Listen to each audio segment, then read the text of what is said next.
vai ko au no mai. Yo au ke pahopa ku ale akantai mo e fia koi. Wa kore mo ke ku vai. Famili e Failotu e Famili e Fepueli. Loa tu fa. Ai te pina tauea. Loa.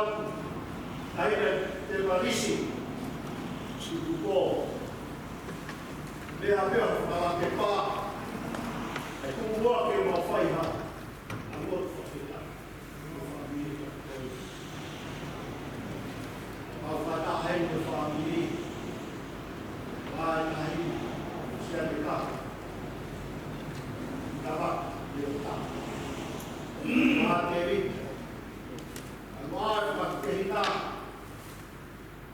Whakatunāru. Anuai whakatehita.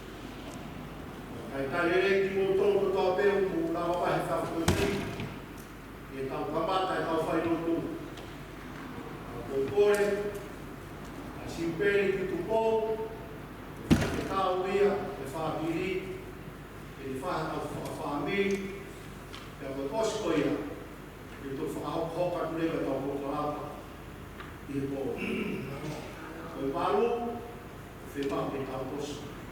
Hawhi a hiwa. Tuitupou e tāpā. Te ria, nā ahanga he whare mā te pūri tautou mihe.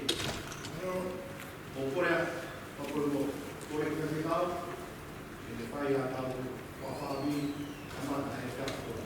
Halo.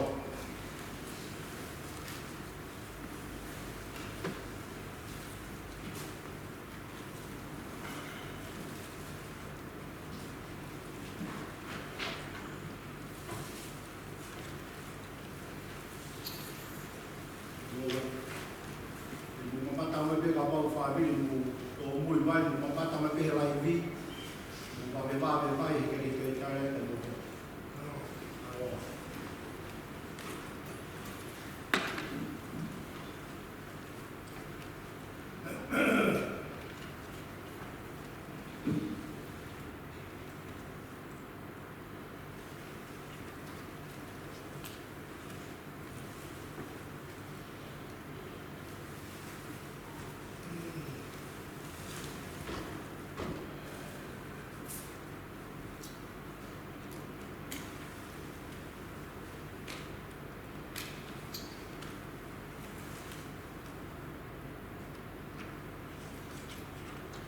Volve Fepueli, tua tia vai ka mata ka Famili Fepueli. Timo ia o mua Fakaeiki o tua. Ko tu yo nai tu e ki nai te ki. Ko kamata ang na.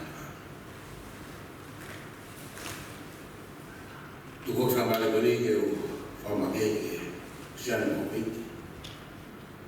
Kapau ke fahu te kau soa e kamuke te Fakaeiki o ne mea e no fare lava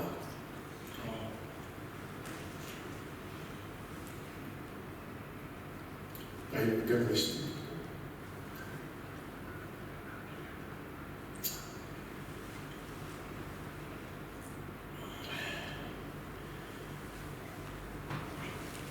Kapau ke falau paya sosiale o te vita anche te la mia sa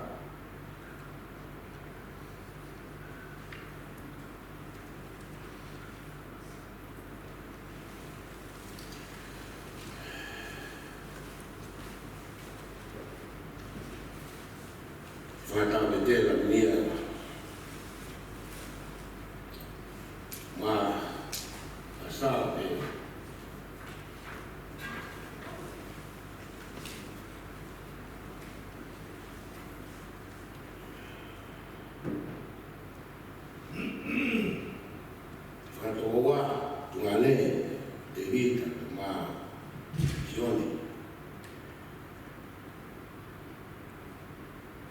Salivera, el sferetino perché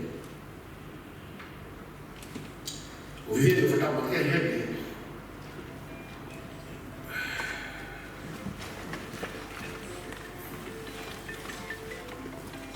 E kawan tua o Maui, i mua ke kai ki wha Famili e Fepueli.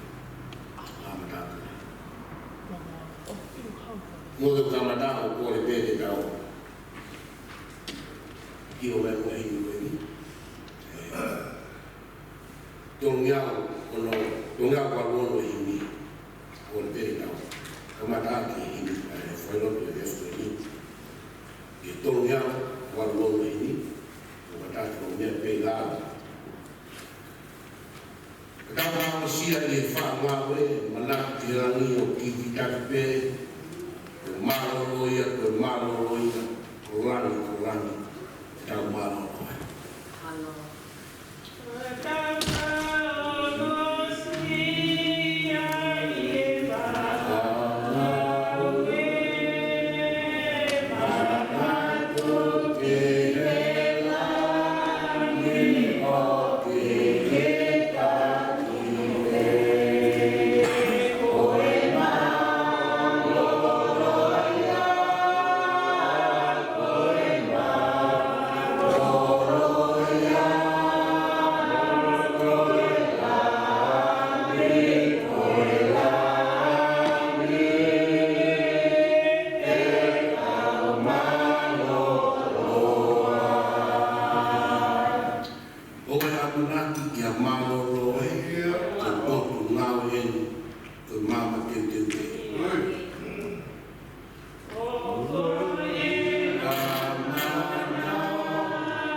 Famili, Mo heni ki mau kawhataha i e whakakato unuat e ofi o e kai.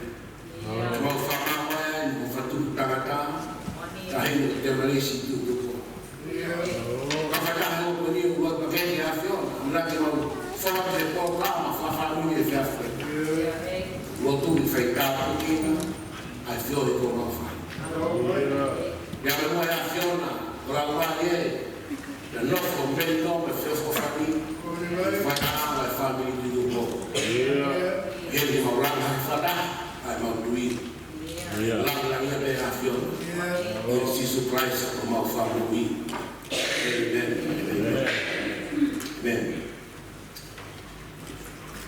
Kona wengi hane kwa rapa ni lai e utumua ni umaka halea ufanya mfua. O halea mahi no.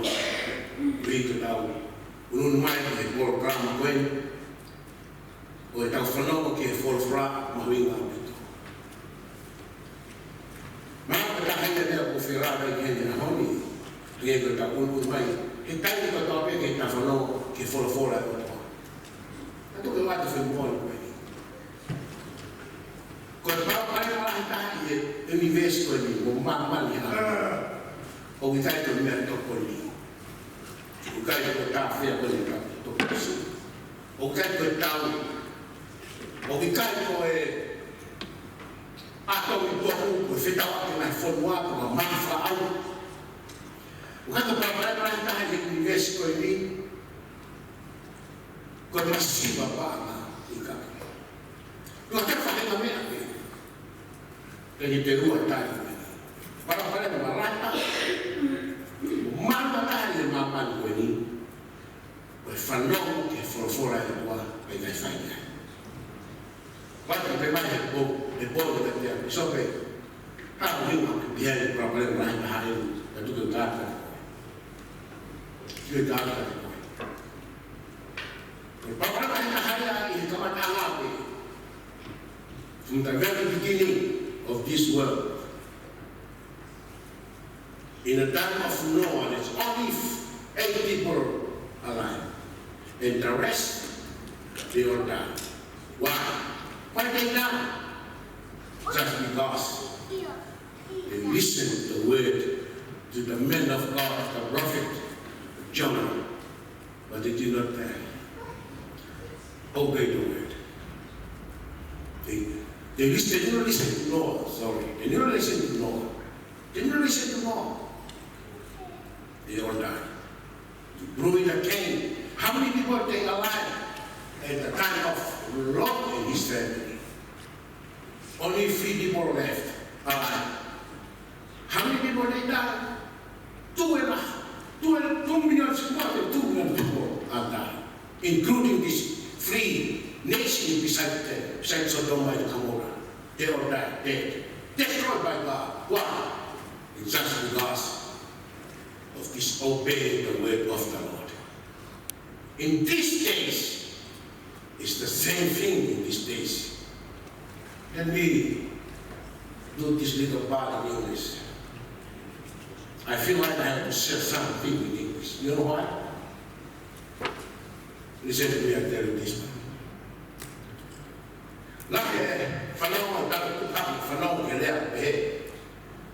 We found out that this generation is for the future. And I don't have to go out to ya. Oh, how can I tell you the ill one? Without when they move to ill or becoming. Our generation today is for today. Your children is for today. It's not for tomorrow. The devil is lying. Why? If we don't use us, parents, if we use our children, or even the church, do not use our children, the devil will use it. I believe it. You can see the world today in our community about our young people today. Why? Because this generation is for today. You do not use it. Young people who are here today, I want you to listen carefully today. This is our family prayer, our family service. when I've been around some other countries, been around in America, in Australia, Hawaii. When I'm here, I'm not preaching in the Methodist Church. When I was outside New Zealand, I'm preaching the Methodist Church. And I went to Hawaii, I saw people down there. When I came to the church, young people play outside. And the old people, not many old people, is in the service. Why? They keep looking for the generation, for the future, the devil will reach it today. If you wait for your children for the future, the devil will reach it today. And they end up in the prison. I know it. I know it 100%. I talked to some of the members of the councils.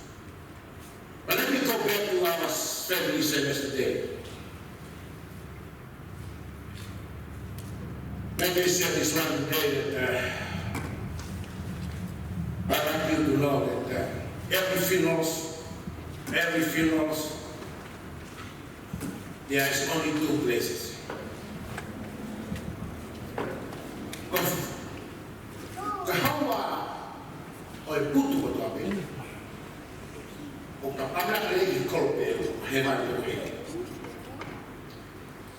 Last 15 years, I tried to follow up our own family in our own generation, Tuitupou family. And I found it. Our people die. And I found it 100%. And I researched all our family, including Temalisi today, that sister today. Because heaven and heaven is spirit. I found that all our people family, they have died to spend time with the Lord. Like I don't know, 40 feel that for the Lord. 40 died. I found it 100%. And I'm so glad because are you happy? Are you happy to see that your members are going to heaven while you are here on earth? No, we are not happy. 100% this sister, the mother, the grandmother, today, your sister, 100%. I talked to the pastor last night. I talked to the pastors last night. I said, Pastor, I'm so glad that this sister, Temalisi, still dying and dying for the Lord.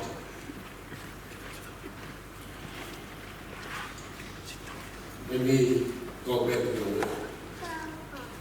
You can fuck before for now. You look at my tolu, based on the tolu, I beg you, the governor, if I was in for you're very good.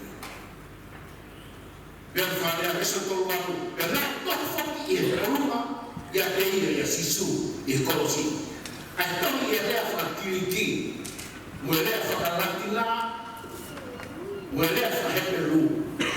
Ele corre é tudo para caixi. O nati é pati motua, ele é fakaloma. Cada vez que ele falou aí, o torre todo pati motua ele falou. Wala sa peruna na wala sa karatina na natin sa uma. Pero bakit ito ang proskosi sa uma? Pero naman ikateya ang tonta o yung Failotu na tawtaw o lebehe kapag o karansipo from Uigol mo kimawa. Kaya rehala ko ng pagkuwa o lebarokia o lebehe ikay teke matawahe ko ang kihotuwa. Ele que Maria Jesus fala de acordo que a ti dá o enquanto todo é tão alto para ir cair e faz que está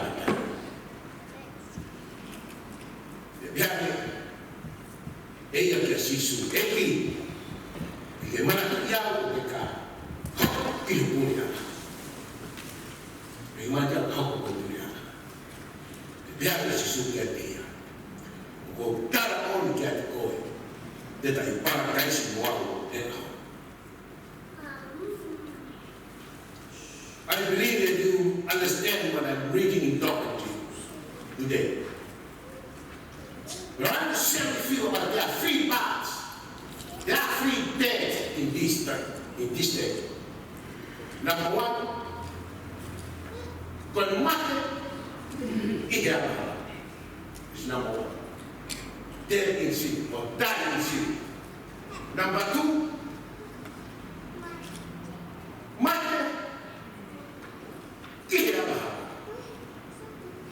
die in sin. And number 3,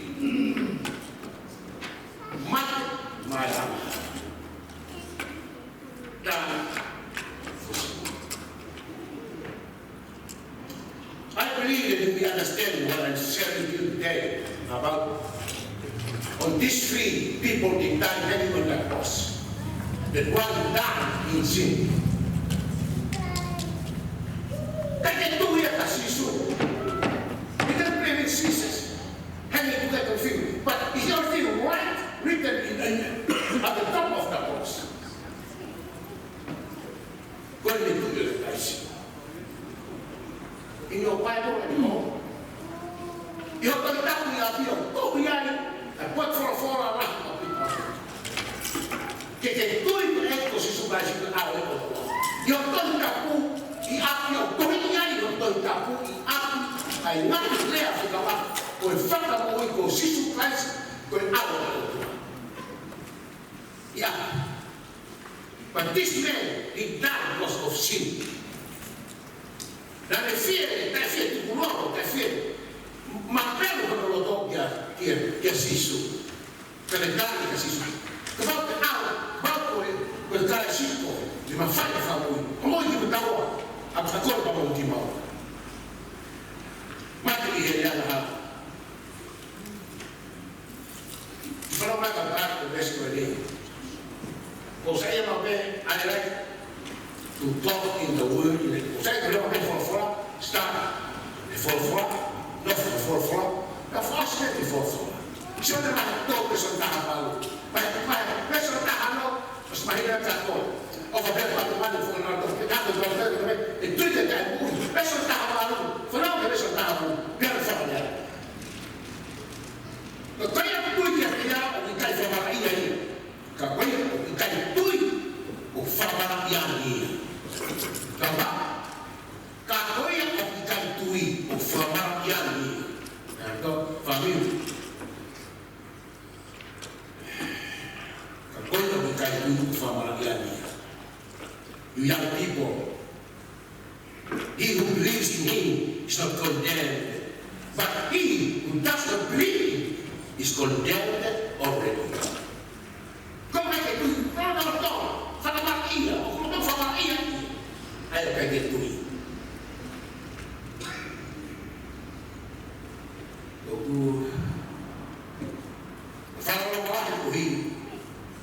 We can like what the Famili and a whole thing I think we can get. O down there, Isaiah, my name is Ibabeso Kuwaki. Without my young Hava, when the Famili got over me, our sin separated us from God. Isaiah said 59 verse 1. Our sin separated us from God. And he hid from us. Even how many times you pray, you listen to us because of our sin. This is the first one. He died in sin.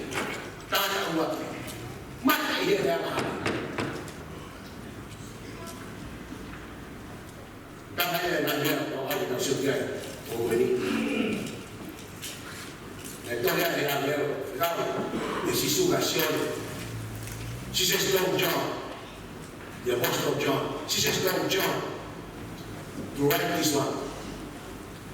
Don't get out of the Zaki. O kung ilo mo mahinawe. O kung ilo mo mahinawe. O mo mahinawe ang buhay kang buhay. Ifalolo pa tayo, ihahon yung buhay. Matawag iya na hawa. Ifalolo pa tayo. Ifalolo pa tayo ako din ang bagay na nai. Kuhapar pa naman tayo ng mga mando. Hindi ka tayo natin. Kuhapar pa naman tayo ng mga mando. Ifalolo pa tayo ng mga Tau e ku fe na sia se ku ia. Pa pa mai ka I mama ni. Ko fanau ki. Mo te la ro ka to ko sio ni se lo to. Ka wese so siniste.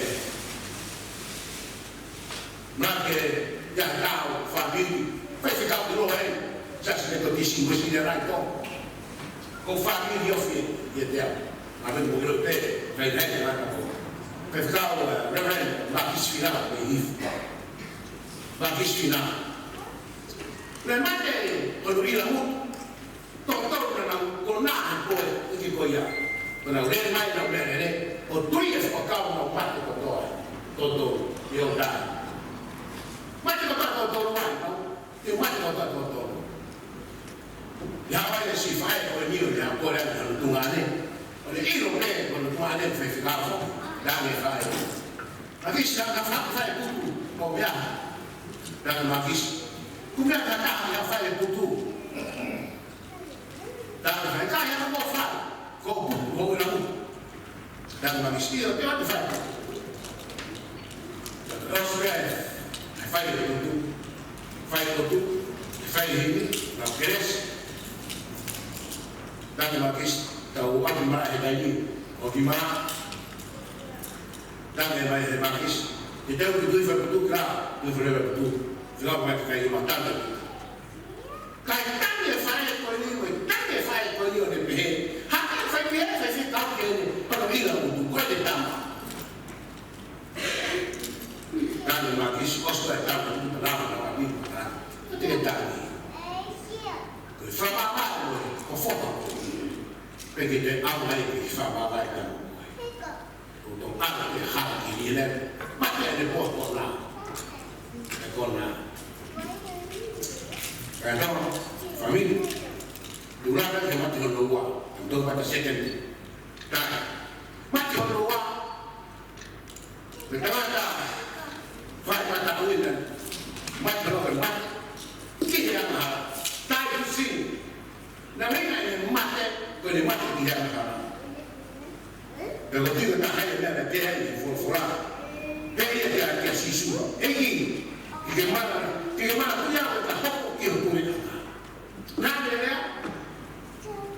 He said to Jesus, remember me, Lord, remember me when you come into your kingdom. Que falou que foi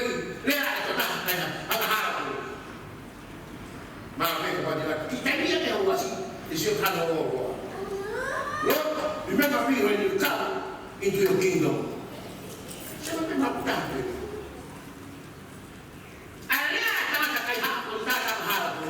Que assim isso?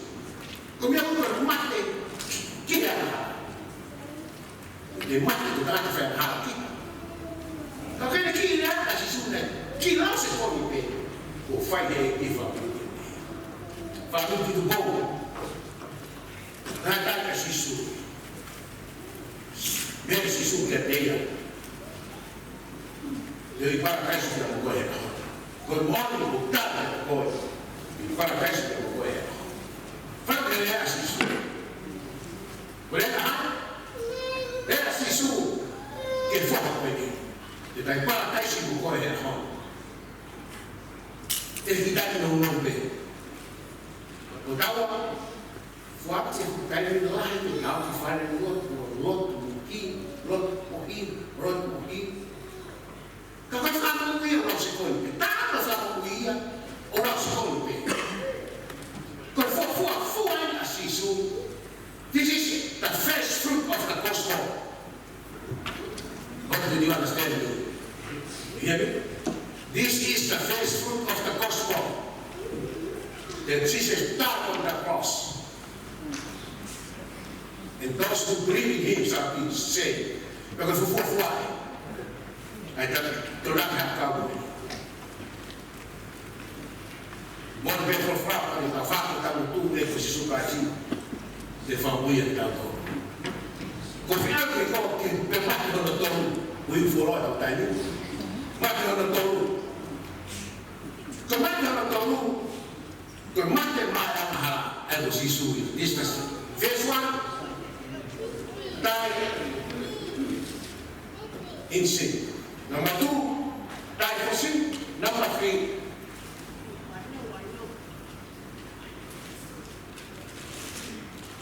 divorcing. Ia lapa mahimana sono walu. Famili kaki, kau faham atau faham dia. Loto na pe. Kalau kira lo mahimana, sono walu. Kau faham, kau faham itu buat ini offer kita tahu ini dia. Loto kau faham kita tahu. Dia pikir kalau isi mata tahu. Kau faham dia. Berharap kau faham. Loto na pe tak faham mahal. Pekia kalau isi mata tu, kau ada firman tu ini, orang tiga via yang lebih via Famili. Yang Famili unang tu, pekia kalau isi unang kawai ifamoi. Nak dalam tu dah barang mereka macam jauh, hukum kawai di pekia kalau isi pos kawai ifamoi ikan. Lalu Lato mereka faham harap pikir raisi mata itu upaya siapa itu kesudahan. Kaya Lato mereka Twitter dia cakap kalau muda. Pikir raisi mata itu kaya Lato mereka Twitter dia cakap kalau muda. Kemudian ini orang kami disebut dengan dia. Orang kami dibuat via de lá para Famili. Os pequenos se sumam da dor porque faz como que igual os pequenos vai chamar. Orang quando tu ir para minha foto tu vê tu ir faz ao no ir o livro ao no ir faz lá a foto da faz aqui que faz faz não mais o ir que faz então e ele tem o ir. Hal ko na black guy ni na tu dai ko ka te ke ni fai no fa o ele mo. O ta fia ya fa Tuitupou. Na ko ima. É passiva de família Tuitupou, formação de família Tuitupou. É falar ni e ba. Ka te veio. Fa mo de ta. O que lá era de família ba ko to ko ria. To ko ria o famon ni do tabu. Então, o tabu é mamãe quando o tabu tá vindo do papo, vindo do papo, e mamãe quando o tabu anda nele que muita. Então que eu vou por família de por que eu vou por ia. Porque que eu vou para de mamãe nele muita nada. Opa. Que tá tu que tá fala mal de coisa. Tá vendo o tabu. Kubang kita ilo pak, kubang amlak lele kemudahan. Bertanya dalam kafanahan, bersaya kan kita fisia, berfaham. Yang orang berfaham lagi kita sino mati dia. Akan tengah tua, berfaham lagi Famili Tuitupou. Kalau lama dia boleh, lepas dia berkait tanah dia berfaham. Così mi si confermato con schiaccia con le famiglie, dovete vedere il tasso. Filare che abbiamo con quelli, con Claudia che capire sempre tahalo piau, sempre tahalo. Besoltano, sempre tahalo, besoltano. Una prima di altro qua, e via, stai mamma. Berada pada forma, kemudian dari awal dari Famili Tuitupou, bekia oleh dikain amal ini. Mereka berikan itu ayat kata Failotu. Mereka berikan kata Failotu, kata Failotu. Mereka sisu. Ya saya terima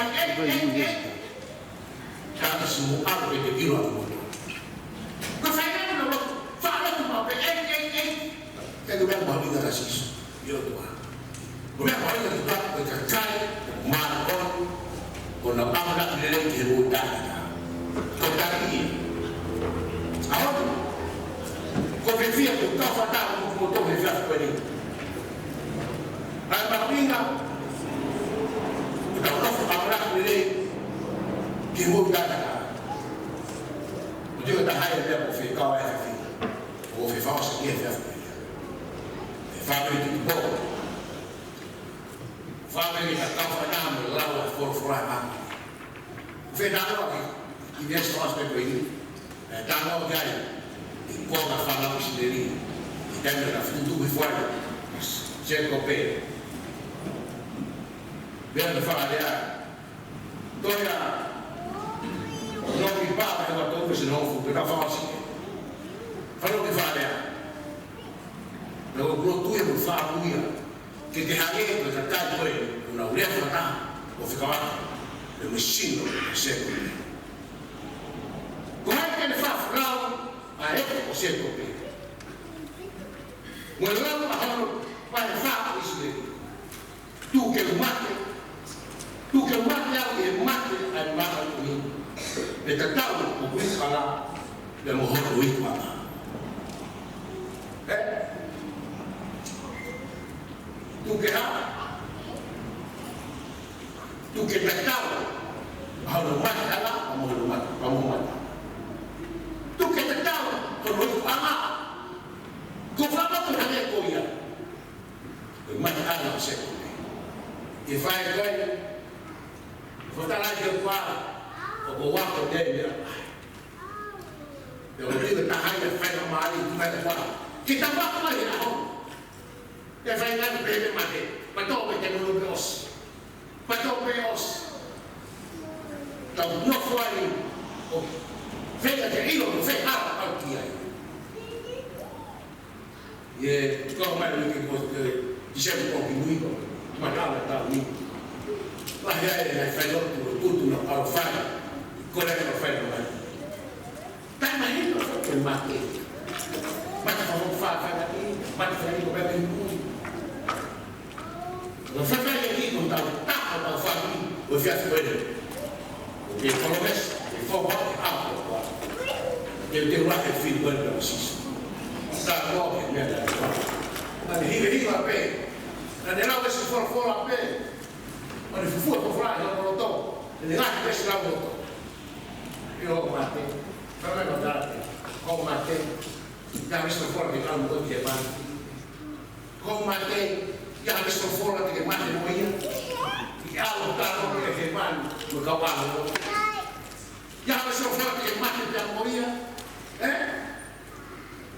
pegou mais de pela tua lá o dia que queimar bem na minha casa. Mas eu me dei uma matéria, então fui por fora para o outro. Onde eu fui? Na galeria, então isso, o tá faz o pai que cantou. E Viatura. Quando vem uma epidemia, o corpo vem aqui com as mãos. A gente vai me lá.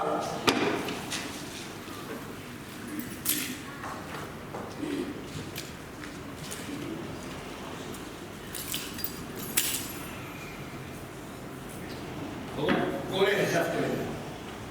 Agora que tu não outro fora na parte de Fepueli. O Fepueli, o Fepueli mata o que ia. Mata de erra, mata de maia. Quando eu vi mais indo ali, e nem manhã, quando eu fui matar o rei, nem manhã, quando eu fui matar o rei. Vai troca, tá pelo sisu. Vem vai falar nada, tá pelo sisu. Eu estou aqui vai dormir lá. Vai lá, mamãe, tá pelo sisu.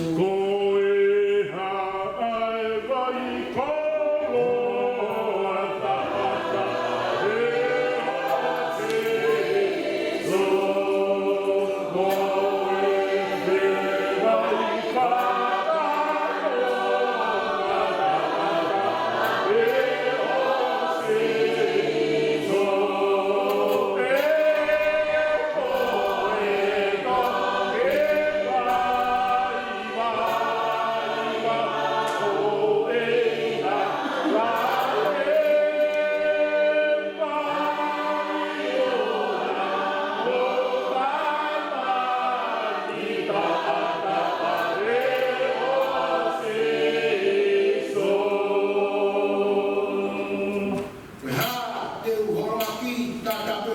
Mea te hufuai, tata koe sisu.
Ole.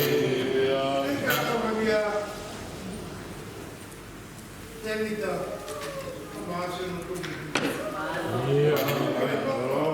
Mati mai. Iya. Kamaria kenapa kenapa? Alai.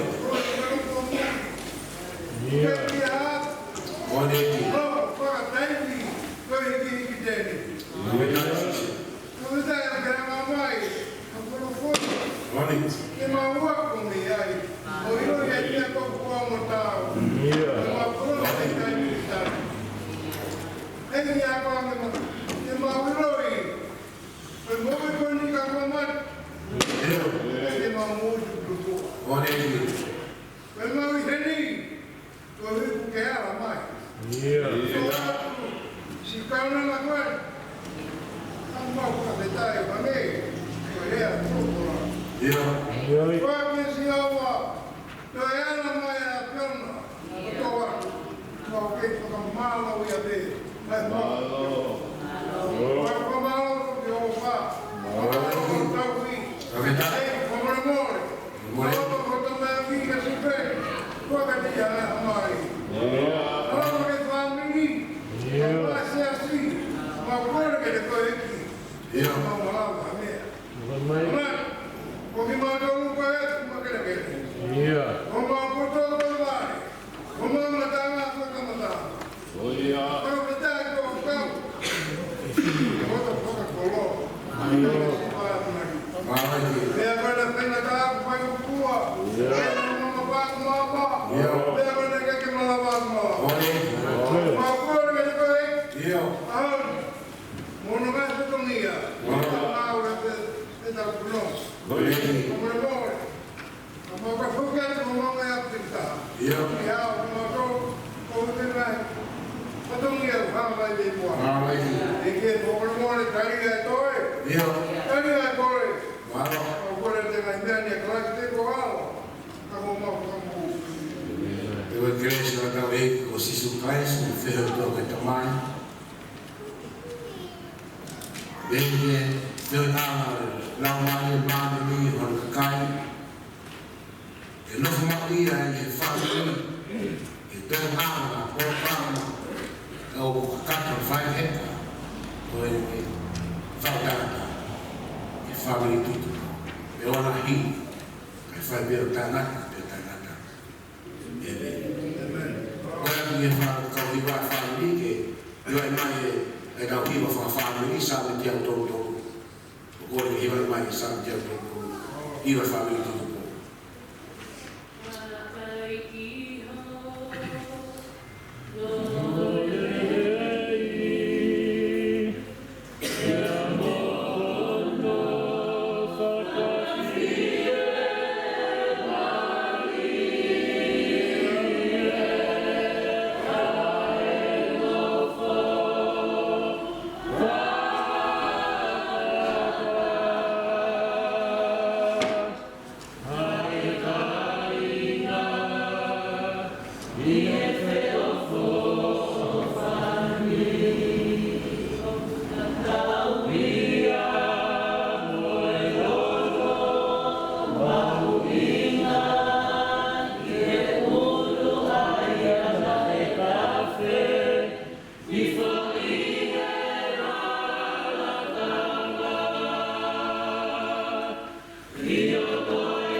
o que o kahakire atalitari Malo que Fakaeiki que faz de Famili que faz também mais coisas que não consigo. A do loa ainda faz, ainda bonito foi. Mas ainda bonito a uia, malo tu di la uia, não faz o pilão, bebia mais Mangalo. Perché ha fatto uno che dai italiani poi,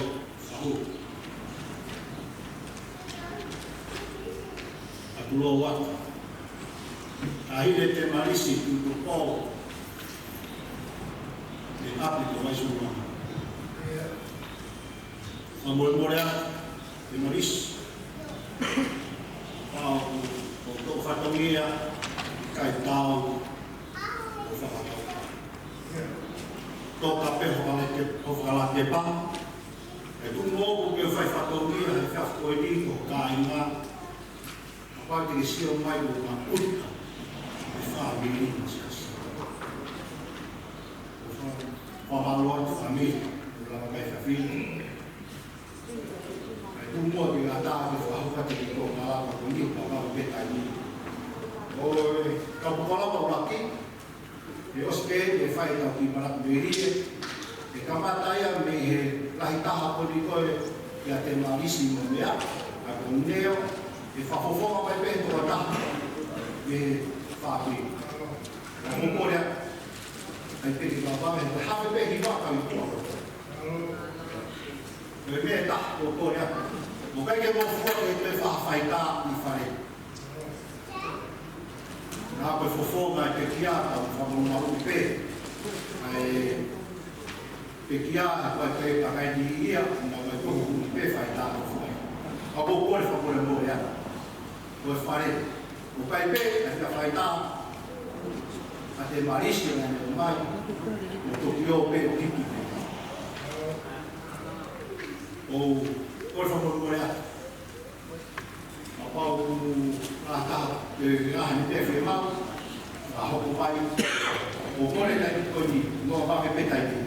O kore que a pasione e hau kuia e askoia e hau rewa ai te taha la mitia pa hau kuia ka mo wapa malo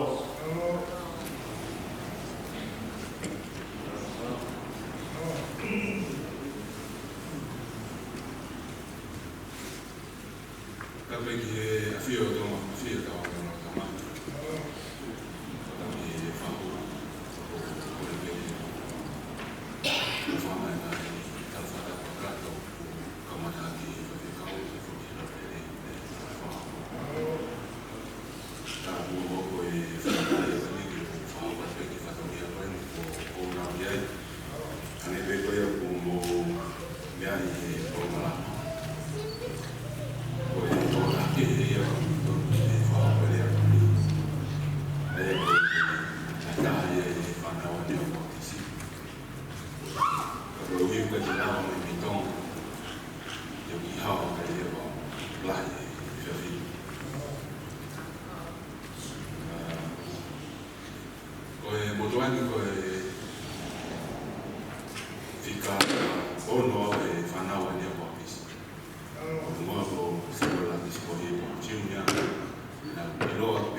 Mas mais ainda bem deu rápido, que você lá de forte se bem rápido. Agora eu estou na minha pouca a Famili não Fakaeiki vai ter Fakaeiki Fakaeiki bisa porque o movimento do pé do uma pé Fakaeiki bisa termina o aia. Na feira que Fakaeiki bisa que eu tenho no meio que o seu uniforme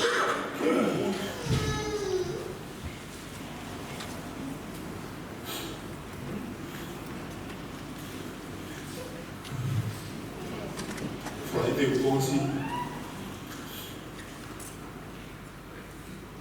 o curso de falar com o mercado também já no meu o que não sai de mais de que ter cai no futuro ter ele foi livre pode por ele que fala não ia falar aqui então tem reclamando aí o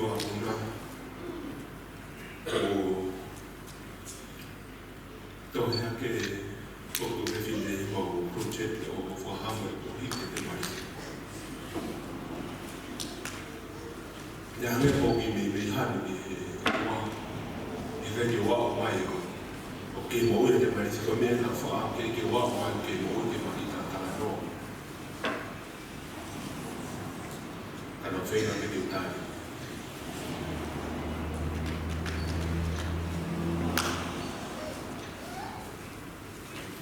Eu vou aqui no Silani, quando eu tenho uma cadê o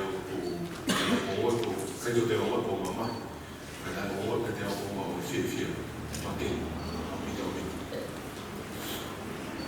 o viver com ilo, mas aí tô um ano, na guapa, esse filho, ou se aí tô ou ia real. Le Fakaeiki tem lá foi forra uma colônia faz o sítio faz na roupa que forma uma colônia então não vai ter roupa que não se dá a roupa que forma uma colônia de mais o manato que o Famili tem na boxe aí me recolhe me aquele how will I be able to get the fear or get the fear of the place? Every man that I give at the hand of a fire to Officer of Music. I'll get it if they ever want. Man, that's what I want that I give. Professor Maria, you how you use that boy. And then if I go, you how you use that. O Fepueli com respeito ao Fepueli.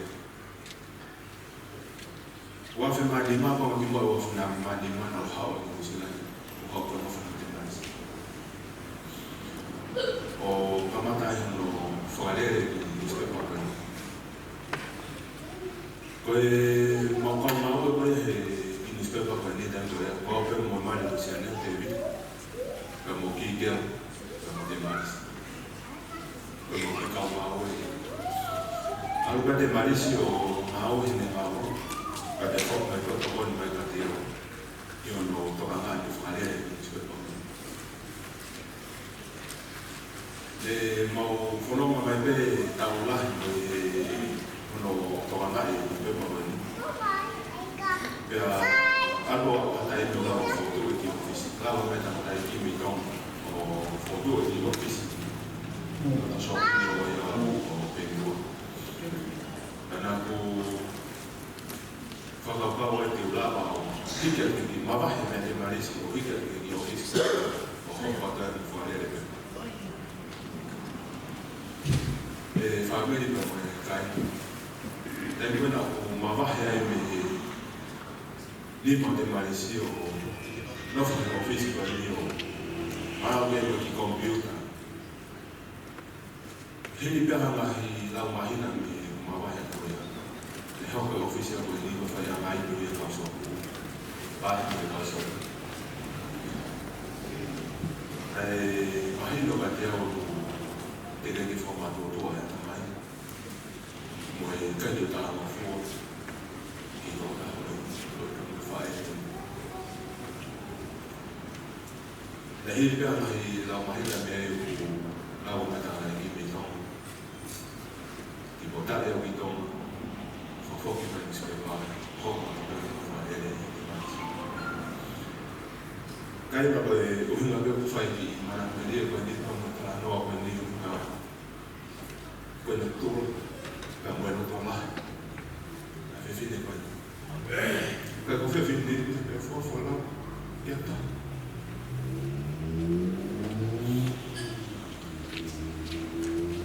ka ko ma no ya to ma ko na to ko ma fa e fi ka pe ka fo mai no ma na mo sia de vi ka mo ko na de ni fi mo to ka mo fi ka hale ale ne te o mo to e sia fi ko e ba ki ko ko fetu mo ta to mi mo ri to ta mo ri ko fi e ta mo fa de mo ne ko ka si mo e mo ri te mo si vi fo ma mo don't be poor off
Porque fama não aqui o fago o sonho aqui para fazer o que atual como não há como já me estava ali fita vai ficar o ar e lá está o fana lá dia aí vai ficar o ar e fana com porque que uma maneira mal com lá ali eu passei lá dia com uma maneira e com lá está o famo na vai ficar o ar se cada mato para peito foi Fakaeiki Pako fafifi, peko hame ako famaki hate Temalisi, e whanau ala pia. E ko amo tungaan mo ko se vita, o bia fema luseano tanga te amo.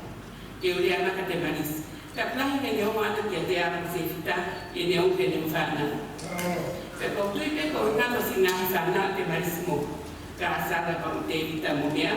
E ko ngana ala pare la via ia e whanau. O ia mo se vita, ka tau i pe mao e to fuenga maki a pasifa. O tui ka nanga whanau na whamaki, e ko whawhiwhiri ko ka mea o nganga Temalisi ka te au hene tama. Ka ke, o na mautuka petu fuenga tu masiva, ka maunere a ki astereria i tahiwa fituono. Ka hiti ma Temalisi o no whamaki a no whanga, pe ko hangi ko na una whakaukau, pe ko haa ngai fui. Lea te whaki e unganga Temalisi, ko whiwhine ofa Temalisi. Ofa ia mautono, ofa ia taha kotoa pe. Te ko whiwhite loto waki, ko hape ni mea kau, loto ke waki ia taha kotoa pe. Pe kai te ngatai, ko whiwhite na e poto. Na lere ko i tonga, ma wha ahia ne whae ngāwe.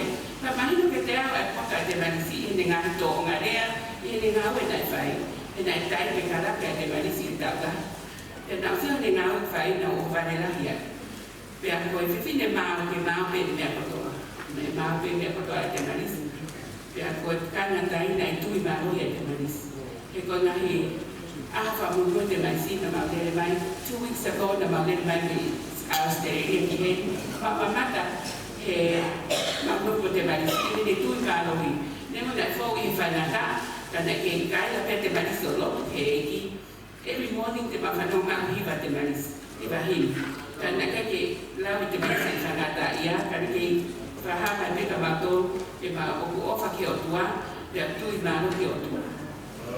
We were very fortunate in the very last days of Temalisi's life to be here, to witness the wonderful faith she had.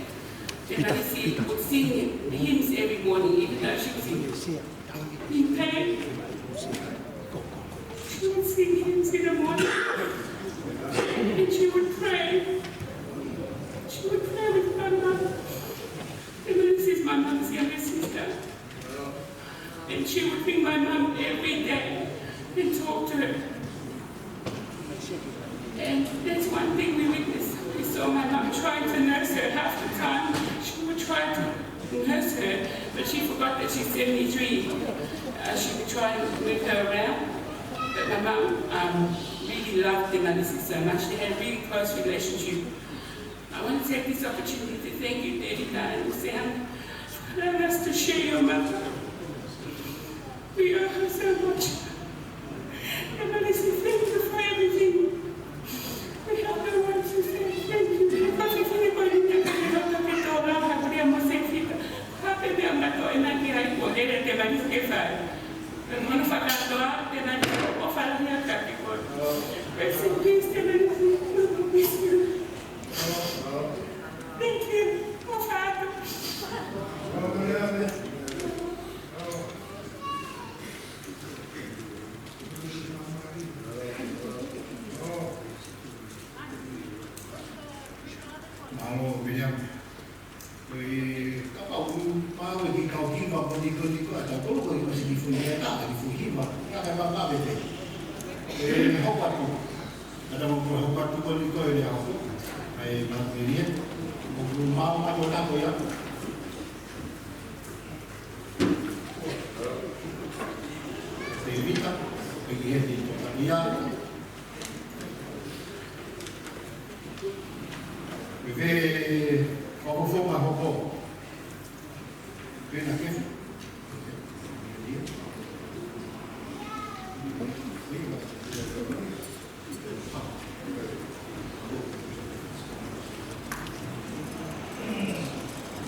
Temalisi au a ka ka le na to ku fa ma lo la hi e a ko ni o ku hen Fatima pe mo ne fa na e te be mai Temalisi a ko hai wa a pe a ka na to le tani ke ha pe tani na hi ki pe Temalisi no ko ai pe le ki fa na fa e kai o ko fa ma mo ya ka mo to pe te la fa ma ta ka ku mo ko tu i pe ko mi ko forma ta o sia o ai e ta mai fa ka e ko ya pa te fine ko ni na to wa e le ako e ele na wa fa pre ana na to wa te na i no te ma si i he mi ara ka ke ko ya mai fo no ma ka ta i ko ta ran ko si ko fo to te ma te fa ya e o mai ko na ke fa ha i lo ya e a o te ma ke to una ko Lei che furono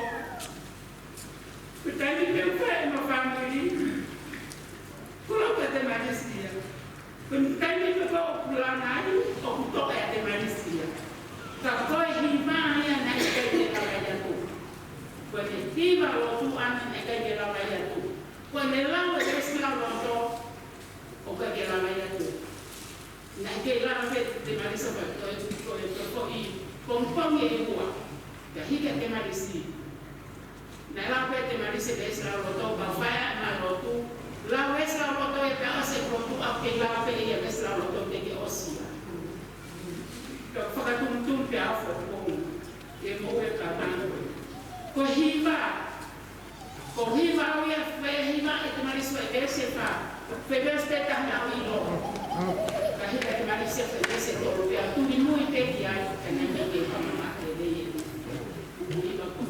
Kaina o falta de mundo para votar a como que ya o de también o pedir o Fakaeiki para que mais le fez uma que uma comentar a como a fana pede tu e tem na coisa e na minha quando vai pena e vai o Fakaeiki o Famili o Fasiasi o Famia quando vai na pede o e o pede e me ana eu e vai mo fua ne ko a pe o a ele ele voy a pe ma pito ko a fa allo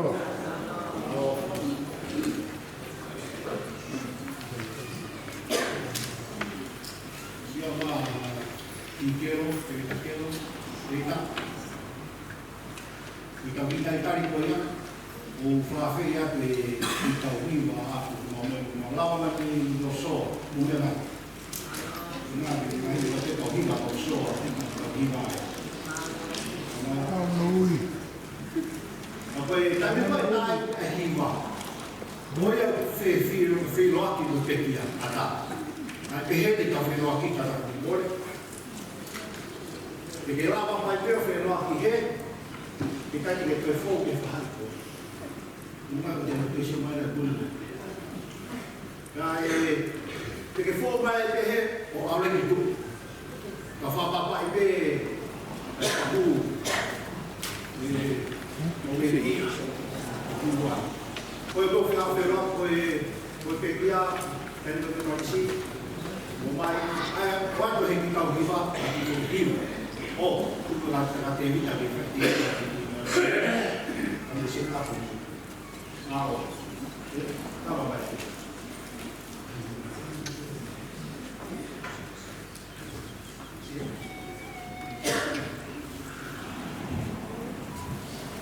Mamatu a day like kiss.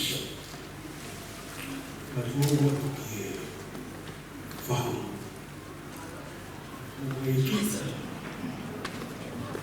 Failotu. Famili. Failotu. Koe aho e nia. Ere aki wa whai. Ia e aho e peheni. Loima. Pawai.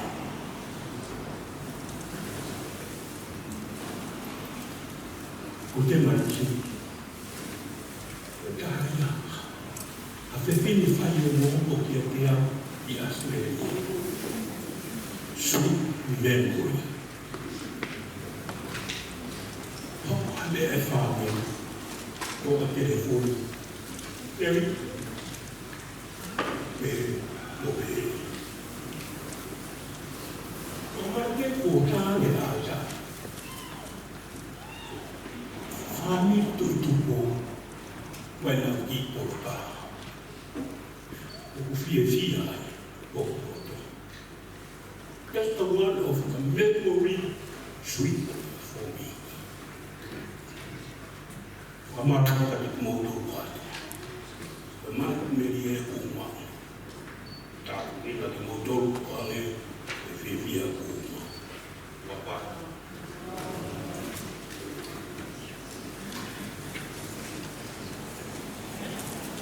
Whamaloka te vita. E whae te whalapiri uia. Mau ke ai. Ata pepe waki. Musino pe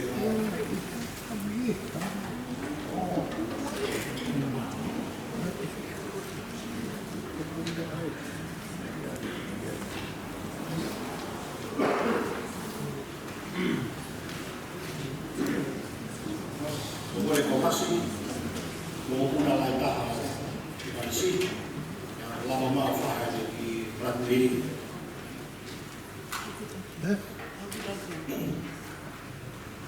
Yeah. Just like to thank you all for coming to Nashville. It's good to see how many people out there.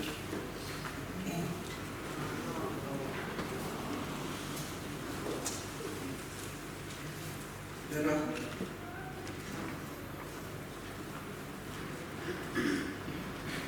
already told you you're from the possible.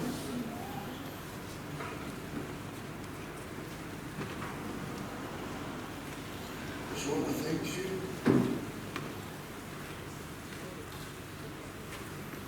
Make you dad a better person. Make you mom a better mom. Make you get my siblings better people.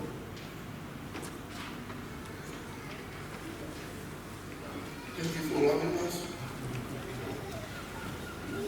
and raising us from our childhood to adulthood. And I miss you all.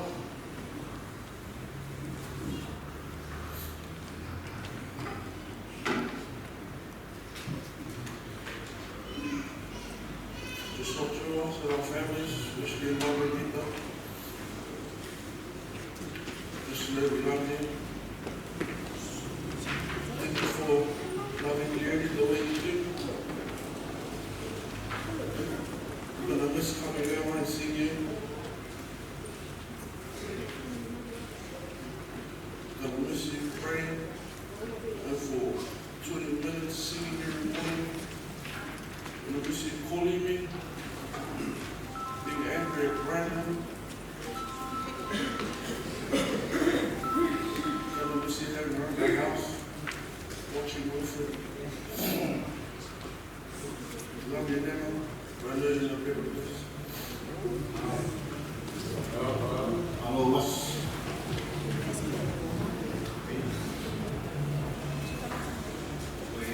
O fim de ficar o banho oceaneiro, não ficar o banho Temalisi. Hello everyone, my name is Temalisi and I am the daughter of Lusana and Digi Talapa, and I'm the second grandchild and the oldest girl to Temalisi. My older brother before me, he's the oldest of us grandkids. There's 8 of us. My other 2 little brothers, they're in Australia and they'll be here tonight. If you had met my grandmother, you would think that she would have had so many kids, but she's only got 2, which is my mum, she's the oldest, and her little brother, who lives in Australia. My grandmother was a very God-fearing woman, and it showed through her efforts, and it shows the love that everyone has had for her, and I see it through my mum. My grandmother has prepared for this moment. Last year, November, we had found out that she had bipolar cancer, so this was a terminal blood cancer that she had, and from that moment, she had prepared herself for it. The boys in our family. I was mocking them throughout the whole process. I would call them makatangi. Because anytime Nana would tell them about what she wanted to do when she passed away or how she wanted things to be set up, my older brother would tell her to stop talking about that, or my other little brothers would just go into the room and cry. This was a moment my grandmother has prepared me for. The little whakamola that we as grandkids have done for her, and I hope it's something that she's proud of. Famili masiwa, the Peguambahu.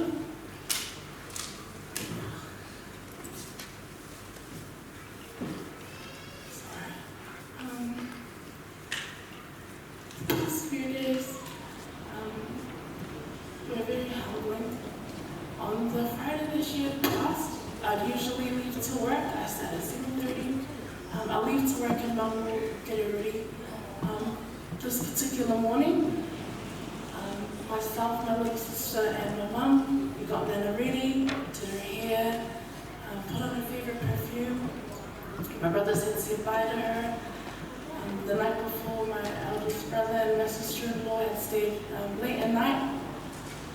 And my dad had called on my little baby brother, Wilfred, to say bye to my Nana. My dad doesn't usually come into the room, but this particular morning, he made himself his way into the room and gave her a kiss, and so did Wilfred. And then later on that day, she had passed.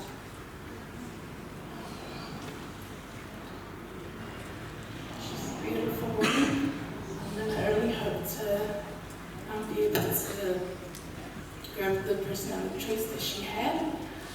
Thank you all for coming here to celebrate the life of my grandmother. I'm being supportive of both my mum and my uncle Temalisi. We love you all, and I say these things in the Son of Jesus Christ.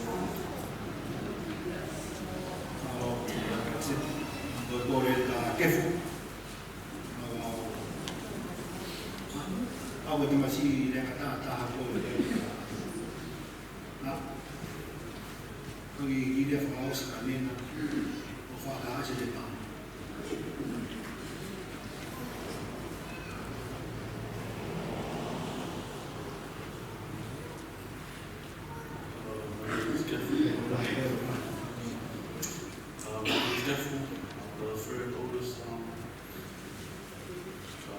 grandchild, and I just want to say I love you a lot.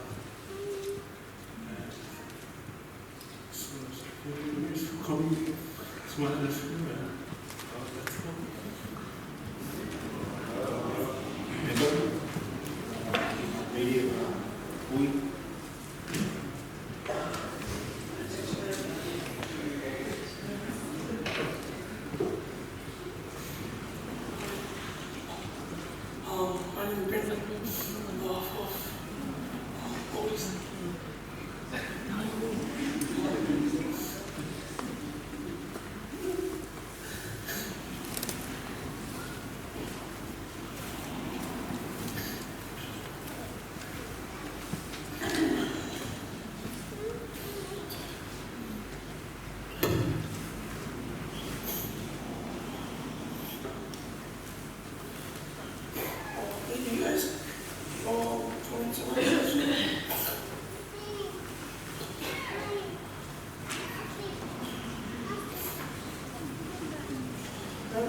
Okay.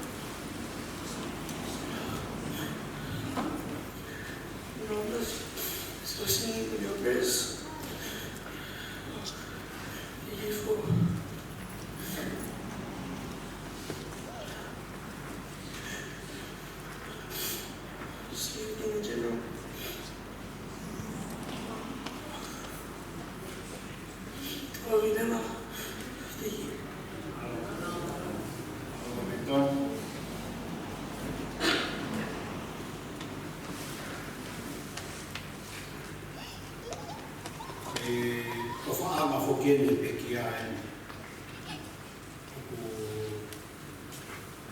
te ke whaine mara me kaini ko Temalisi Junior. Koe whaatanoa me ka Temalisi Junior ki aita e siki ki ko pea whewhe ho i ko ka mai ki ngoi ho i ko ka tai me pea ko ki te hapua e ka tō ka hase pā ka tapea Temalisi ko talangi kia ai ho talangi kia i ha awe o se ti aku ame whenga mai e ko ti ki ho whaama o Temalisi ko Temalisi Junior ai I did Temalisi.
Temalisi Junior, ko te hei ke ko au iwa au lawa me me so tu mata ko iwa kosti ko ya ko le ka pau ka piani na meli asko ta ko ta usia amo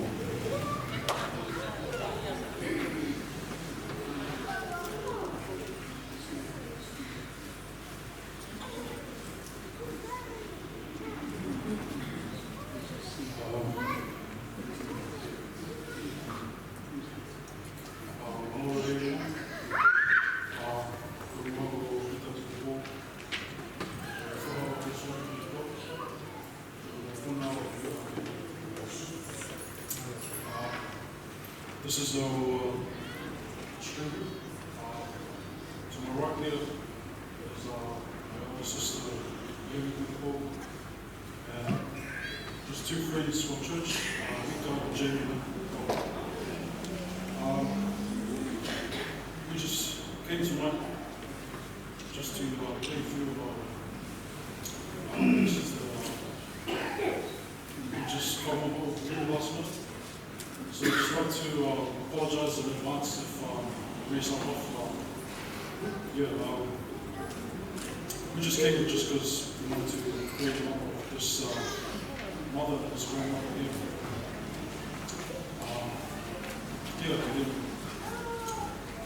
We hope to, not impress anyone here, but we're just here just to play for this beloved mother/grandmother. Mama ta whalaike te koe Temalisi.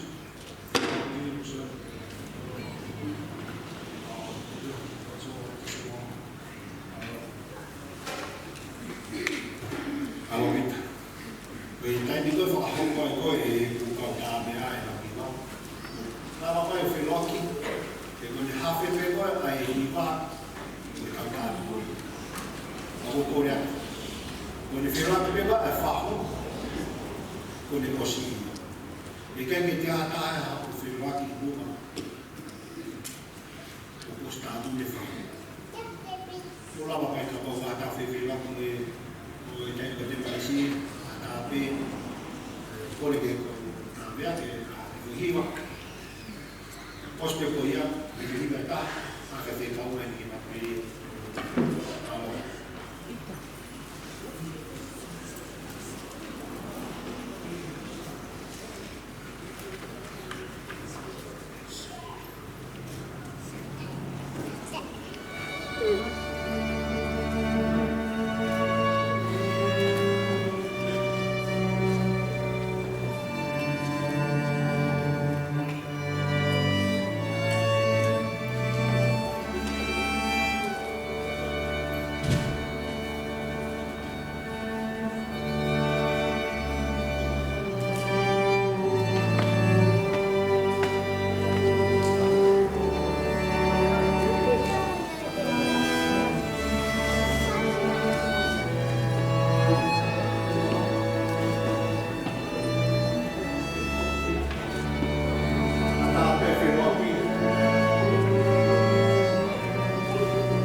Kaluluan. Matap dia view tua tua. Dia matap dia Fepueli. Nama Famili. Matap dia Kolomotua. Tapi dia mau Famili. Kalau mau lebih ke Tuhan, ibuang, ibu Fahim ayah, paling kita biar yang tua koi, yang sebalik ini, bagi gua proses tahu, fokus si peri yang mau tahu apa, dia beroto tujuan. Yang apa yang mau tujuan dia mau Temalisi untuk bersedia ke Temalisi, oh happy, tujuan yang Famili koi sudah tahu apa yang Aisyah kena buah Aisyah yang musuhkan. Kalau manusia itu dengar kalau nak berpihak kami, kalau happy lalu dia tak banyak supaya kalau berpihak apa ia happy. Kalau tu berpihak kami dia banyak happy. Bukan lagi karena berpihak supaya aku berpihak. Dia tu berpihak betul sia-sia dari main kalau apa dia berpihak. Maka buat ini panau sione sama Tevitam dia behel di pengatupan ini dia baca buat dia dia Temalisi waktu buat Kolomotua kemudian nak untuk furah di usilan kalau itu karena kau dia boleh pi patah yang kait dia bertewit dia terutama itu dengan takutan ia mau pikir itu pun kita itu bukan dia kasih sahabat dia orang mau berapa ada toko lahir dia bertewit dia bukan dia pernah waktu sampai dia proses tahu dia boleh dokai dia toko apa tu dia kira si pergi tadi kalau mau dia bisa berbuat rumah dia terpon. Rumah harus musim tu komplit boleh musim dia boleh kita ada bahan yang mau api. Jika itu akan dia nak tahu nak apa ini ada. Jika foha untuk orang lain CEO saya rumah komplit bersih. Jika hono tu aku nak CEO dia parakan bawa api boleh dihilo musim beli kita dia pengaruh tu yang bertua, kami kena bayar. Kalau Temalisi, nak atau apa kalau baru tahu kita, kita semua suruh kain buat waktu nak orang ada Temalisi. Kalau buat nak api, kami ada nak baru mak itu kain buat, mak tuah. Kalau Temalisi menurut mak buat una tona toma la na ko wala ko fate ka ko ko ngale kan ne ke ko ke ko fere dia ko la we ko fatina da ma we ko i dai ko ya ko no ko ya i Kolomotua i ko la ko no ke pa ka o te ma o ka o fa ka ko mo to ko tu ko ni Kolomotua ko la ko fa ki te ko tu pe pa kali ngapain yang mau pak, kalau orang punya poni motor mat dia offer mat aku sini buat dia perkara yang macam kota apa Famili utara ni ada mak awak Failotu dengan kota ini Failotu Famili dia di sini boleh buka apa ada dia akhir nak buat betul betul dengan nak kami ini yang dia untuk kerana proses ini diinisiasi yang berlaku itu kalau kita nak dia berfaham jauh ini kain dan ini nak rumah mau diorang tapi dia baru kalau nak kain ini tak rumah mau itu boleh tak kain pun lagi. Lepas kalau beri dia posisi kain rumah, lepas itu sampai sini ada kahit. Rumah kuya ko tinggal ko be mako ko magin dia ho ko dai. Dan itu keluar si pen ko sa buena. ilo pe he pa le no kuma ko he tina bila kai kuma o sa mo kai ko ko an pe ko to le kuma ko sa mo ko an wa dai ta he ki ke ma una ni ai i he no ko ana fa pe ko no ko to we na le ko pe ta wa ke ha ho la ni ko fa ni ni ya o fa le fa ka na ko mo to fa ni ta ko se tu ko fa na pe o pa un no to ma ne ko to ku ya de tin kalau rawa ko famili ko dan rawa ko ka sio ni ha ore ko ma mo ko to na ke to ko fa yo ta pe ku ko mo to ko ma ro tu e ta ve ma mo to ko ka sio mai ko famili tu e na pe na to ko se ko na pa de ka wa ka na to ku na ro pe i to ku ne to ko ga sio de ya pe mo to wa se mo no ya ta ai sa ya na ya ni na wo te ta wa to yo wa ni ba ko pe cha na na ni le ba ro mo to ko le mo wa ni ko ma ko ni na ko fa ta ni ki de ko tu ba he de ma tu pa ti le ya wa to ko ma ko ni de Temalisi untuk kita lakukan pulang ke rumah nasi umai awak ini awak kamu ini untuk kami lepas tu bermain aja lo tempat ini mungkin ini lawan lawan orang berdua sampai tu kalau apa tu mau bagi tak mau bagi motor di rumah ini kalau Temalisi aku berharap punya lalu dia karena kebetulan dari motor mana kemarin aku pulang Temalisi kata orang itu dalam balik tua di komando yang motor boleh jadi komando yang buat saya pun kalau panau naik mapuna boleh mana beli bukan begitu di sini ada yang beli dia di Malaysia kayak aman atau uang panau beli yang beli nasib minta maka dia beli mau beli apa di mana beli apa beli umur tua kalau si kopi mau tamai panau ini dengan itu panau ini mau tamai itu kopi apa ini mau bagi kau kita membuat ya boleh mengajar si dia mai boleh jadi ni kau mamma Temalisi kata orang itu ramai dia kuat dia kata ramai kata begini dia bagi buat okey kan tahu api pun mulu ni lupa apa tapi dia saya betul dia tahu ramai yang PWI kita boleh kau kan bola tu ramai bola buat Temalisi tu Fepueli bola buat Fakaeiki no ada boleh mai kalau mau buat kalau kita orang kui mai rumah tua mau tolong mau pergi mau dengar mau bawa dia kui dia boleh tua buat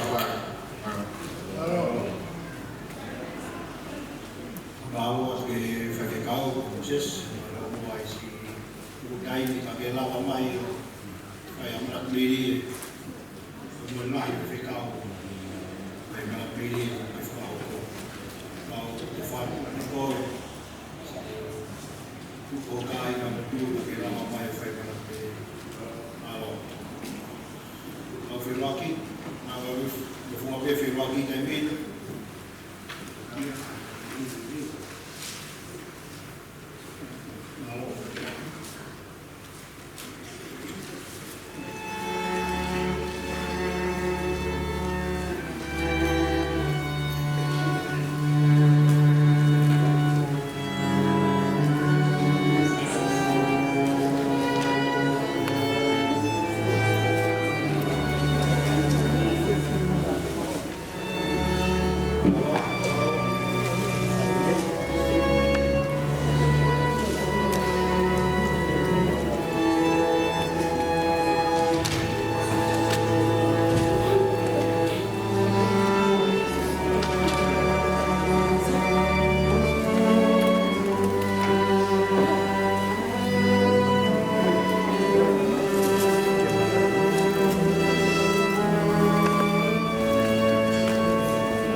Temalisi.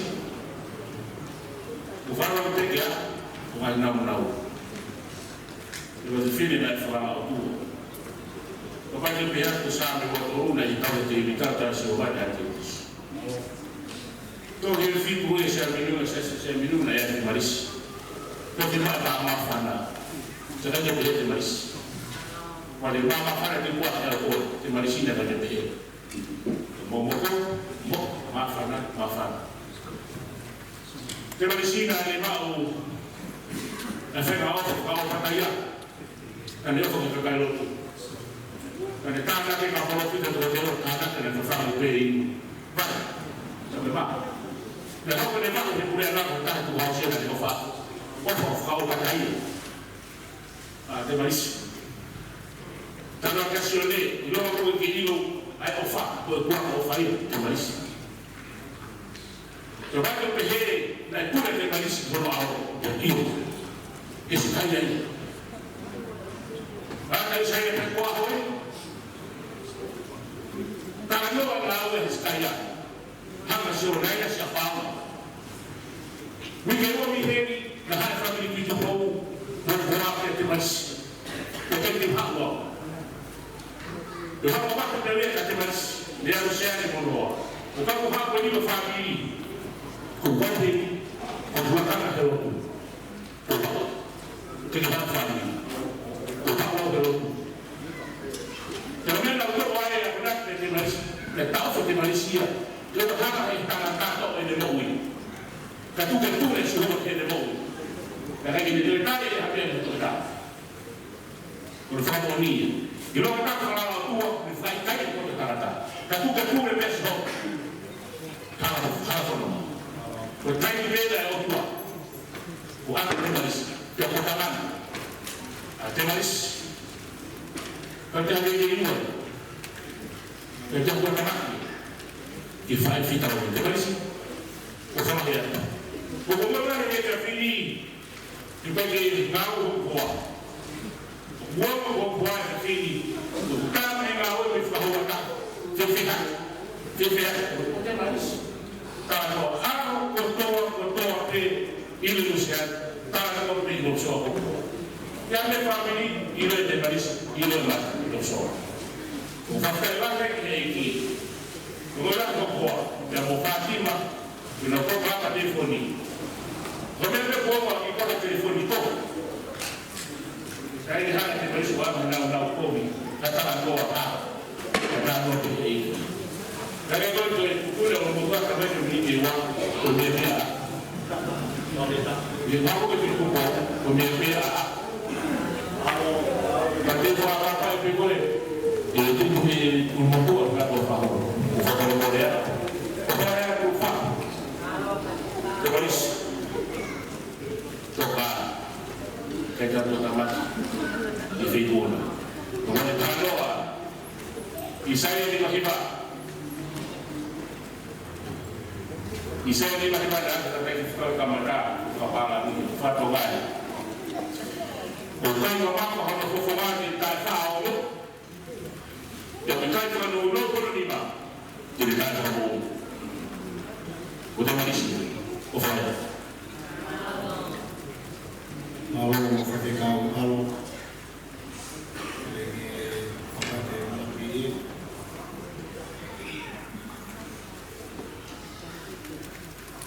Còn phải tác hình thì học ấy thì nó là thôi. Và còn phải tác hình thì phải hồn. Một ngày đó tôi đã bên trong thì phải tác qua, ta đến cái tay mình còn xem. Chúng ta đang đi học. Kau kalau sampai moya, ha, postala pea, kekeu, kaketo mui kaitola. Kau kamera kau yang tu hau tafaki. Kau mantau lope heba aitaha. Kau tofnana di mantau ai pekia. Kalau hingga maha, orang mantau mui mai.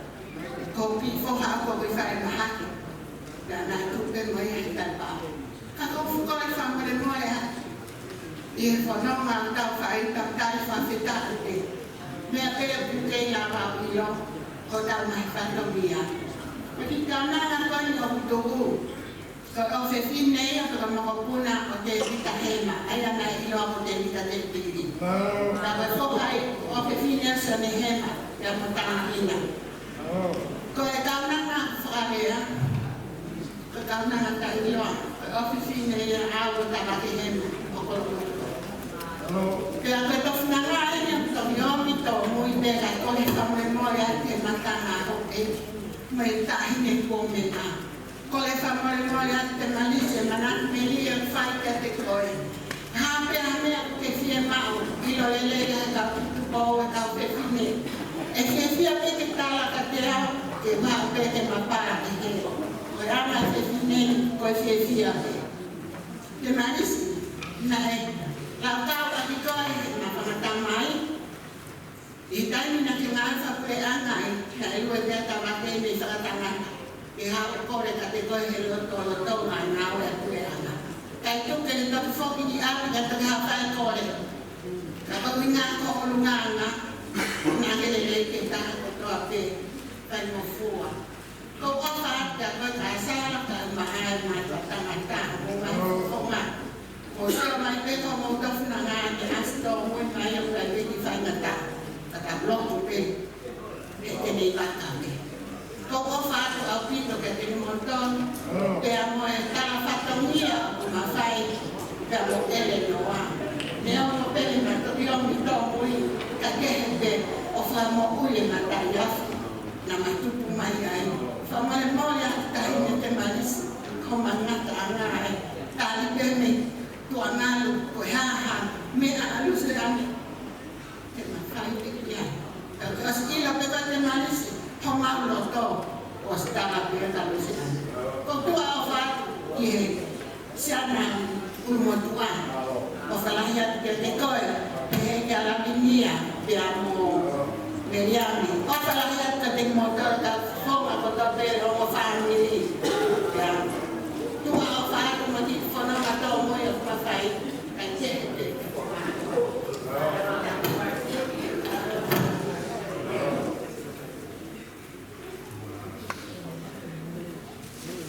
Mamaluat, lamai, rapiri dari koya, koi, rapiri hoko. Mana Famili of ama mo ni ko Temalisi. Ko to ta mai te loto le reka te marisi ko le firi I mai ko ke ha ko ke mapu ya. Ya ko ka ke mo fu ke mapu piso pe o me ta mi Palestina. Ko kila ya fu Palestina ya fu fa ma. Ko te marisi ka ku ya. Mo ko re o fa ka te marisi ke me apa fa ki mara ki me ri o ma ku fe fine. Ka ta ko te tinta. Hoa e o se ane, i tātai ni o whakama e ni te kia. O kore, deita, ia ma. O.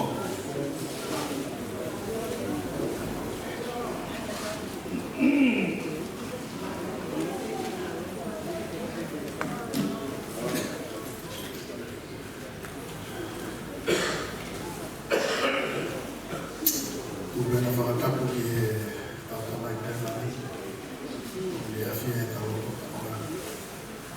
Tuena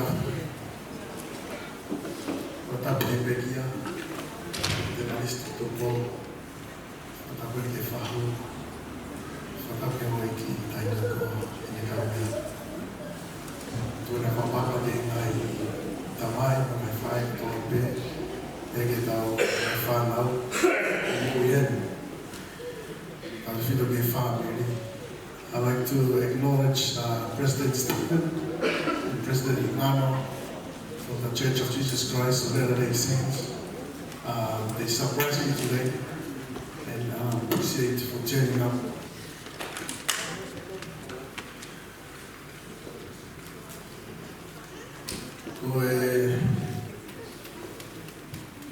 I'm going to worry about what I'm going to hear Fakaeiki.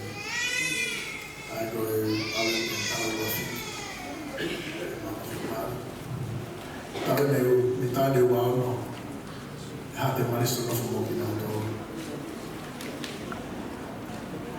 Na e hiva fitu, na e hawa Temalisi beitong, te ngeusio ia Temalisi pe Fepueli, te ngeusio hata Temalisi. Then gonna hai to ta ko ni ha mapi. Me a koe a ke aham na mana wahe.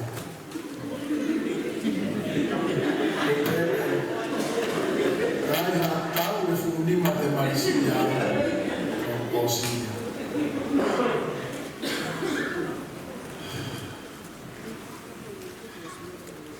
Nana no wheo kai. Na ha koe e Temalisi e o te mana wahe o kia. Ka mana wahe o toa koe. As je vrienden van of en die haal wij, ja, door van of wij, die gaan we wel door. Op mama van nou het gewoon, kalau ik tahu, tahu, dat was iets niet tahu. Wat ik mooi ben in de veel laag. Kanku, kung na famalo ke Fakaeiki.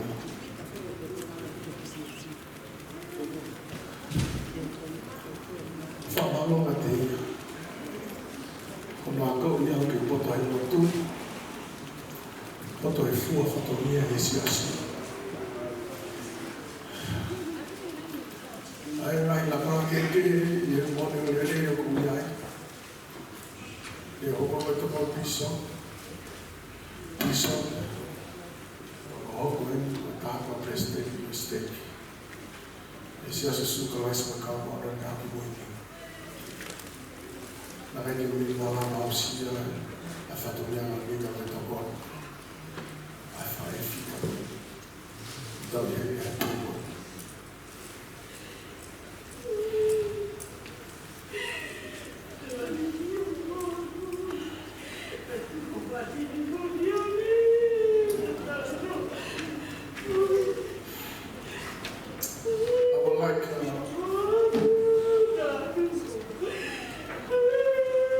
To share scriptures with us from the Bible that describe the life of this woman.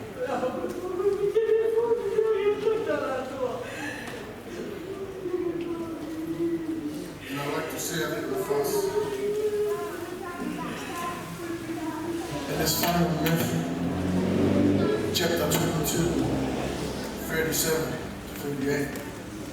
And they said, Jesus said unto him, Thou shalt love the Lord thy God with all thy heart, and with all thy soul, and with all thy mind. This is the first great commandment. Temalisi loved the Lord. She not only loved the Lord, but he teach me and my children to love the Lord as well. She was an example to us, especially me as a father.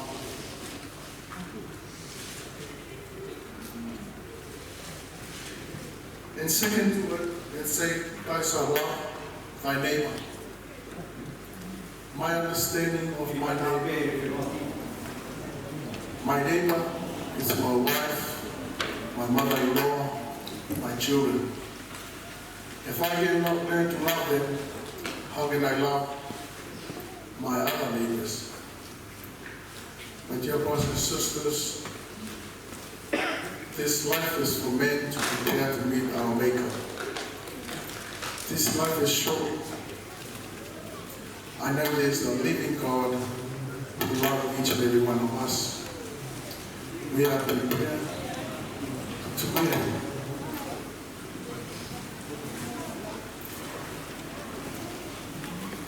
To my mother-in-law,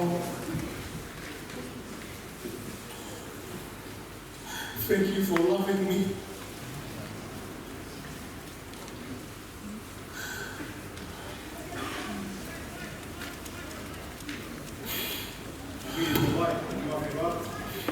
Thank you for loving my children. And lastly, I'd like to share, I have a great love for my wife.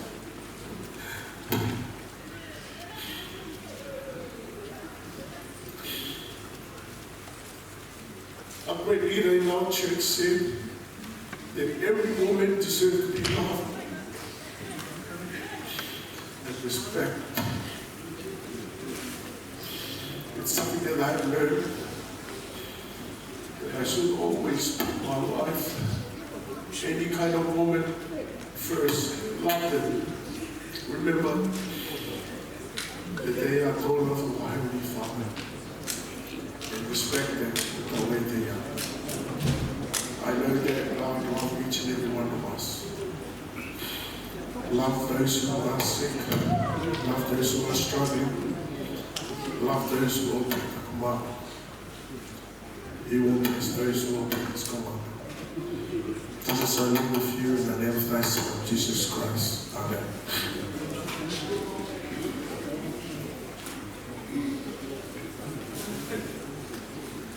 Alo apito Devita matmili koe kiko whahau atu koe ospedi koe matmili whahasi Fepueli ngamo Korea koe Devita koe whahain o Temalisi Devita Tuitupou pia ki whaingamari ma ka koe oska hopa Fepueli koe le ospe koe ia mo haka whenonge te kuwhaia ai matmili koe di Ki mua ia te utapu le puha, e whiroa ke whahuko le kosini, e whai lewa talo Tuitupou. O korea, tani pe whai mana peri e ua koni, a ulewa, e koni oso ko ia kone, whiroa ke whahuko le tapu ia ka talo Tuitupou. Pao, ka koto o mui.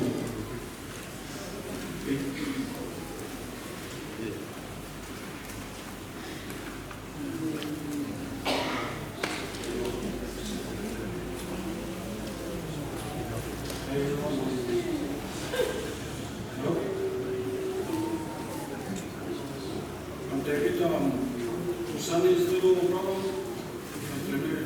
Sunny's brother, next week. Yeah. I was going to say the Tongan, but man, my Tongan's a bit not over there. Listen. Man, video we used to live in, growing up in a house with a single parent. No one will ever understand it. Every father in the house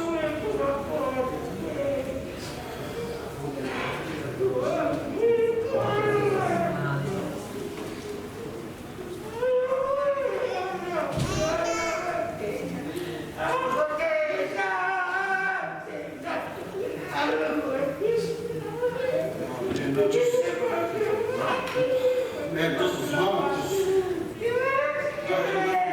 Because I just came 3 weeks ago and we had nothing prepared for this.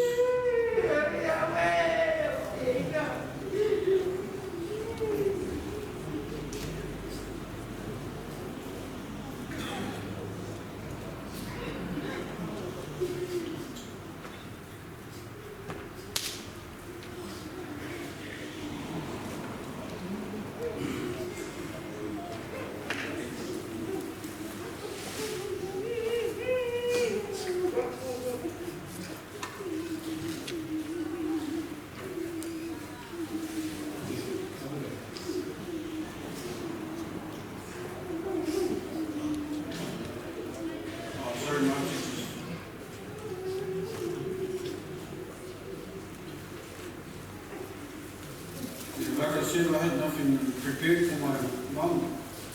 We just came 3 weeks ago just to see her as a brother, and just happened so quick.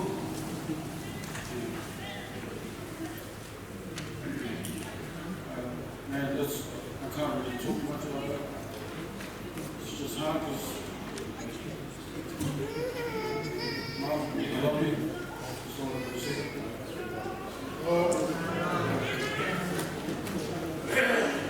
Nalo, kore ka viva, amo viva taha, toste ko ia, me lava ke waki, ka punte mea mai nama mai whamu, me lava whaasi, ka whai whaasi, nalo.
mau ke ne whai a whakaose ki tau ki whawhamiri Famili.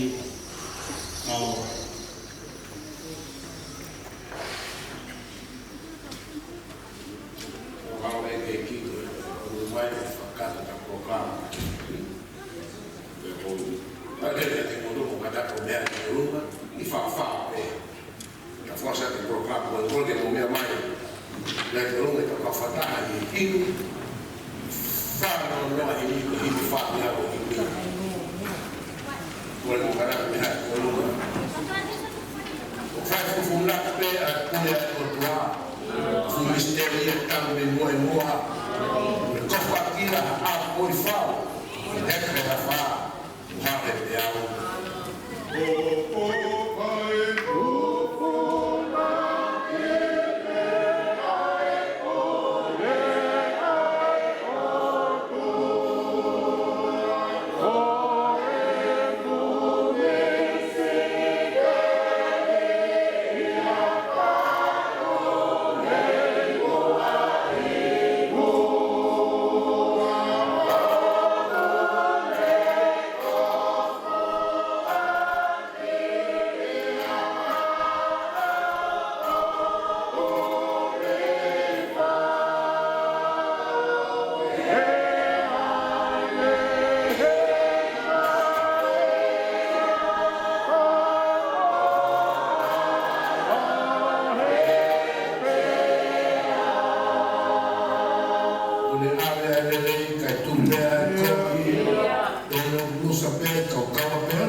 Mau we ma ko ya fiona ke fae pita ko e ka ya e pa uharu ke la una e ko tu ma mo di operación ya ai ma ko noa o pa ke ma hi te riki o pa ya ke man e ka ma ko ma ti ma o e ko ma pi ko ste ma ko le si so para no ke so le ma ma pa pero na ke ku tu ko ko ko tu i ki kai ya te i ate o ka mai plahi e kai o mana wa kai o tua o pala o onde e fai o mari e ke fai ka karaka ma ura no lue ha e o te o e vai e pita ko ni ho hala e ma pana o ke mana peli ai famili ai mai fa na no mai ho na o kai puri te uma ko ma ke vai ko na dia ko kai te ma vai ko me famili ya wa mai hala ko no ma ke mau vai o pau ke mau hiki ke ma ma ko ni ma ka ha o lo ke ko ma vai na pina mai ai famu ya te he ke mo tua ka mai ho iki o mo fa pare ka te ai fa na ya te he ke fa tu ma le ka mai na ko wa ko te ki a ko ma mara te ri ki mo ma ko na tu pe fa na e ta mai a ku ke ku fa fa ni asi te ni ka pe mo he o ma ko ta fa na te imagino ai ngāwera nā poesia i he roto te me whānu ma o whamaro ate o tō mawhaki e whai ake o tāke kina e mau mōwi te nau matau he ni koe nai ka mā koe he me whai ki ta moi a koe anga ia koe whai kutuni a tuko wātu ke kure ki he mau a hapea o mau hiki a tai māma koe ni koe kure mānu ni pēa a fiona o mea pia mau ke teu ho paura māria ke mā no kuia no ko mā ke na mamaka ki o tua te koe kakai koe no roko mā ke na mā kāna koe ko fonga a fiona koe whāna ke ia koe hake loko he ka koe mā e whai ke nau koe tatatu whai he ka koe koe kākina maha o se vare tia nai kua whakuia koe i whanasiki ai a fiona o whamaraki kei o mil kei o Gresman o hi koe takongia ko mako e kia koe e o toa ke whamiri te o ke whamawai koe whai ki ka koe keiki o kia noa koe pia maari e tuwe peke mau kei tau whakato ki a fiona e a kina ka ao e mau mui e te we mau mui ke mau maka konu ai rangi e we maka pia nuna fiona e o kolo ke te unga kumau kolu maro tuye ke ope rangi me Colombia y el iglesia y los sufragios de la boca que ramare man con los mamá o fare famili no toque te wa que nos mamá de ona hi al faio la tua de Watuloa Kumboboku Afai mamari e koe Ke fai a whamaro E ki whakawhawin koe Watuloa tu Wha E te kuri kufonua Watuloa tu Kaine i te kawea Lauman I lupe Wha O mau rangangi ia aon O mea mai aon Se mau ki putu masino Kai loa Patua na te au Ka mai o kumotua Ka hofonga O lama mai aon I honge O mau au ea Hange o mau kau he lau Ante ono Koe ne tama kurusiane kaho Ka hoi ki te moia Ki mamai Koe whae O kune ui ki tau toro whakataha I e pōkoe Temalisi Tō ka peho tō ka anga O whaala ke pā Kai tū mōku ke whai harea whaparo ko takai ka Ke kongene tala mai ka Māre peha peo re mamalo Temalisi o tali e male. O mamalo kai na ofa ko tope. Ko mo lava mai a hon. Ui ko fae, ko ui, ko dei kita, ko to o. Ko ki fa famili ko ni fa me apa ta wa po sia. Mas so mai na puta o fa. Ko ki no ki a fi. Ve a qua Mamalo, kai va ko tope. Mamalo ke ko kai fe kau. Kai kau. O mo ilani. Leo mo ka fa ri. Ka o mo i. E awe te Temalisi. Ka hana ko lani ma ko fa. Mamalo kai fe kau. Tu ta kwa ki a hon. Ko fi a ko toai mo bahu. Ma Kahit kung siya ikaho, yung tama kiliota. Famili, tau-tau ko siya tau o tau-maki. Bagi kaya ofa, o kaya ifo itapati ay ate vita, yung mau api.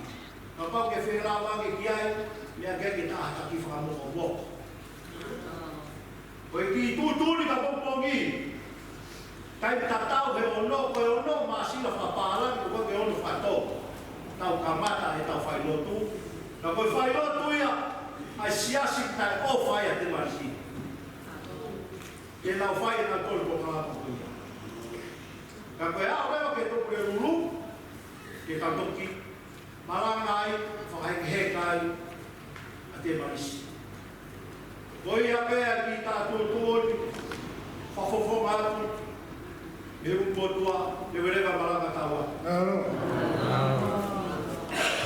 Malatua tu foi fare posta pun, malo de tu ina.